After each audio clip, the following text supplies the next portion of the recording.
MIT, NASA, and other astronomers have found a new way to measure how fast a black hole spins, using the flickering results of a star feast. The method takes advantage of a tidal disruption event, where a black hole exerts tidal forces on a passing star and tears it apart in a super bright moment. When a star gets disrupted by the black hole's immense tidal forces, half of the star gets flung out, while the other half gets pulled into the black hole, forming an intensely hot accretion disk made up of the rotating star material. The team led by Mitch showed that the wobbling of this newly formed accretion disk is key to calculating the natural spin of the central black hole. In a study published in Nature, astronomers reported that by tracking the pattern of X-ray flares produced immediately after a tidal disruption event, they could measure the spin of a nearby supermassive black hole. The team followed these flares for several months and determined that the flares likely signaled a bright, hot accretion disk wobbling back and forth as it got tugged by the black hole's own spin. By tracking how the disk's wobbling changed over time, the scientists could figure out how much the disk was affected by the black hole's spin, and thus calculate how fast the black hole itself was spinning. Their analysis showed that the black hole was spinning at less than 25% of the speed of light, which is relatively slow as black holes go. Dheeraj D.J. Pasham, a research scientist at MIT and the lead author of the study, says this new method could be used to measure the spins of hundreds of black holes in the local universe in the coming years.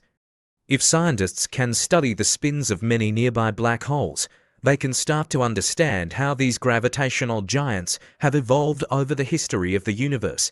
Pasham, who is part of MIT's Kavli Institute for Astrophysics, says astronomers could, over the next few years, use this method to work on various systems and predict the general distribution of black hole spins and understand the long-standing question of how they evolve over time. Co-authors of the study include collaborators from NASA, Masaryk University in the Czech Republic, Leeds University, Syracuse University, Tel Aviv University, the Polish Academy of Sciences, and several other institutions. Each black hole has a natural spin shaped by its cosmic encounters over time.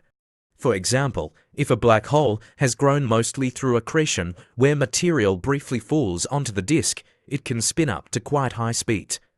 Conversely, if a black hole has grown mainly by merging with other black holes, each merger can slow things down as one black hole's spin counteracts the others. As a black hole spins, it also drags the surrounding spacetime along with it. This dragging effect is an example of a long-standing theory called lens-Thirring precession, which explains how extremely strong gravitational fields, like those produced by a black hole, can pull the surrounding space and time.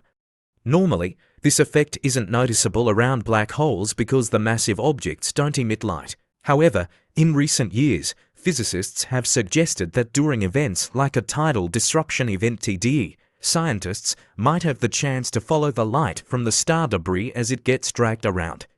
Then, they might hope to measure the black hole's spin. During a TDE, scientists expect that a star can fall onto a black hole from any direction, forming a disk of white-hot, shredded material that might be tilted or misaligned with the black hole's spin.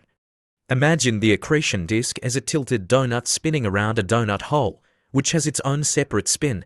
When the disk interacts with the black hole's spin, it wobbles as the black hole tries to align it. Eventually, as the disk settles into the black hole's spin, the wobbling decreases. So scientists predicted that the wobbling disk in a TDE should be a measurable signature of the black hole's spin. Pasham says the key was having the right observations. The only way to do this is to get a telescope on an object right when a tidal disruption event happens and keep looking at it continuously for a long period, from minutes to months, over the past 5 years. Pasham has been searching for tidal disruption events that are bright and close enough to quickly catch and follow the signs of lens-Thirring precession. In February 2020, he and his colleagues got lucky with the detection of a 2020 OCN, a bright flash coming from a galaxy about 1 billion light-years away, first spotted in the optical band by the Zwicky Transient Facility.